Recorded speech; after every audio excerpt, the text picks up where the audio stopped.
खुलुमबाय हाय लोगोफोर दिनै बर'नि मोनसे ट्रेडिशनेल रेसिपि दाउजों थालिर फस्ला आरो सबाय ओंख्रि बानायनि फैदो जगार खालामग्रोदिनि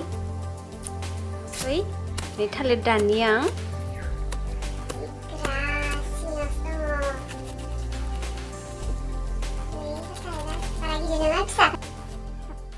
नै बानलु न'निनो गोमोन गोमोन अर्गेनिक आलु खायोना नै दुन्दियाबो खादों जा फिसा फिसाखा गंगार दुन्दियाबो खादों आङो माइसुन्द्रिबो बेखौ आङो दालिजों बाथोन बानायगोन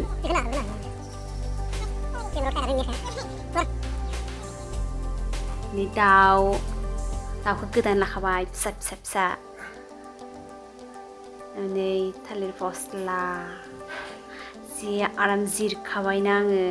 गुफुरनो सिंनिया बांसिन मोजां आरो मेजेम गोनां मोनजालायो नै फिसा फिसा हानोसै फिसा फिसा हाबानो जाबाय थिकनो माबानि मा होनो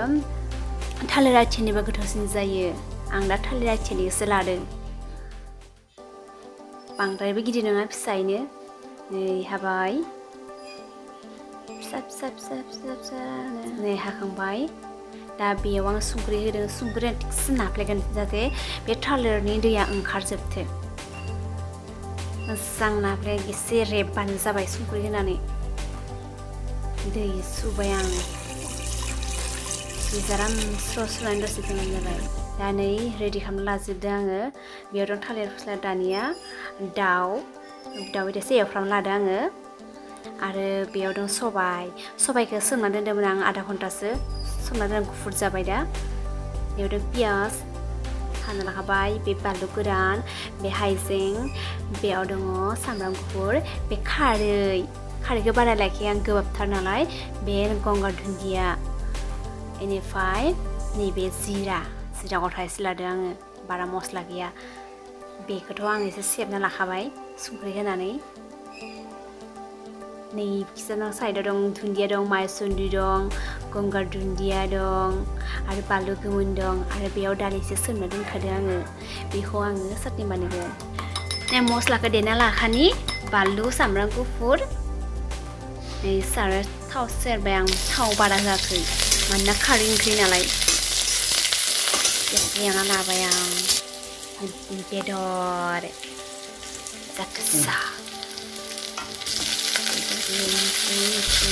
मोजाङै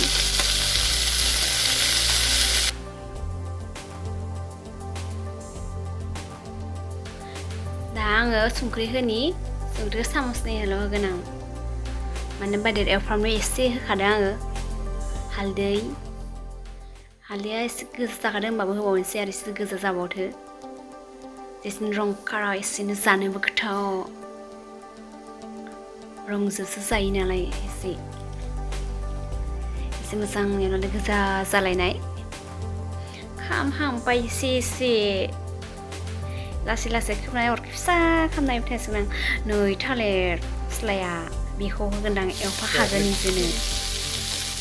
एसे मोननाय बायदिनो एवफाखागोन बेदरनि बिदैयाबो हाबनानै ना मस्लाफोरा हाबबासो गोथाव जायो मोजां बिदिनो लासै एवनो खोबहाब एवबाय थाबानो जायो खामथाबायहाय एसे मानोबा खामाखै एसे खोबना होनि आं जि गोथाव मोदोमदो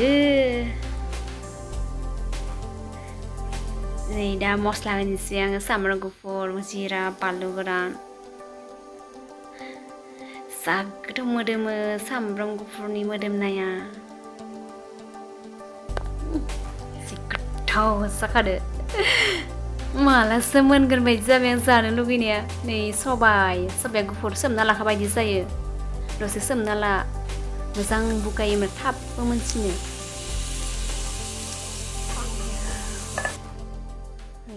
गलायबाय मोजां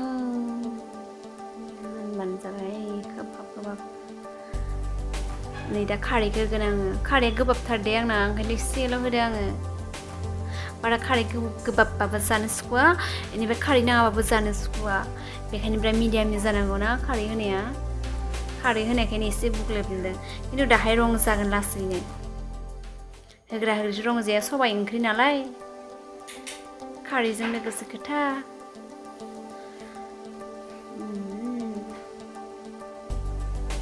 जाबाय खामसिगोन बारा एवबाय थाजाला दा बेयाव दै होगोन आं दैखौ एसे गुदुं खालामना लाखादोंमोन दै होबाय दैखौ बारा होखाया माने जेसेनो एसेल' जायो जब जब एसेनो जानोबो गोथाव जायो नायवा जियानो गोदौदो सबाइ जि मोदोमनाय सबाइ मोदोमनाय फारसेथिं थालिर फस्ला मोनबायबो आंना एसे रुइबाय एसेसो नाफ्लेना होदे एसे गथा जानाय बायदि नङाबा रग' रग' थायो दाथ' आङो सानोबो हाया सागं सानोबो हाया मानोना सागं साबा बेदरा गेब्लेजोबगोन ओंखायनो एसेसो नाफ्लेना हो गोदौबाय जि मोजाङै नै दा आं गंगार दुन्दिया होगोन गंगार दुन्दिया सबाइ ओंख्रिनि मेनहा बिराद गोथाव मोदोमखायो जि आराम गोदौबाय एसे रं जाबावनांगोन बाट दे न'आव जानाय आरो मानोथ' रं नांगौ जथेस्थ' रं जाखादोआनो नै मोनबाय आयौ नै आं सबाइ ओंख्रिया मोनबाय रेडि नै दा आङो बेयाव दहाय होनदोंना चाटनि बानायगोन होननाया बे दालि सोमना लाखादोंमोन जाबाय बे दुन्दिया आरो बे एसे नेमु लादों नेमु एसे सोमनाबा गोथावसिन जायो बे हाइजें ओमफ्राय बे सामब्राम गुफुर बेनिफ्राय बेयाव दङ बानलुआ गोमोनथार बे माइसुन्द्रि आरो बेयो एसे गंगार दुन्दिया बेखौ आं दा मिक्साराव होनानै बाथोन बानायनो चाटनि चाटनि बानायनोसै माबानो नैयाव एसे होनानै बानायबाय आङो बुरजाबो होनो हाया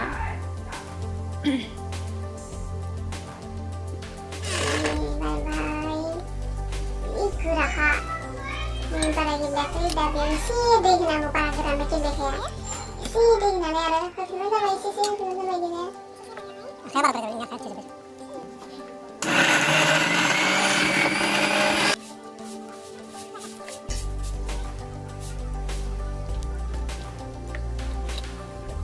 फिथियाबो दङ आरो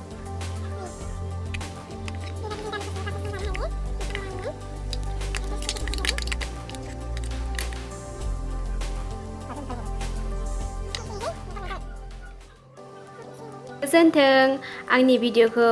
जोबजासिम नायजोबनायनि थाखाय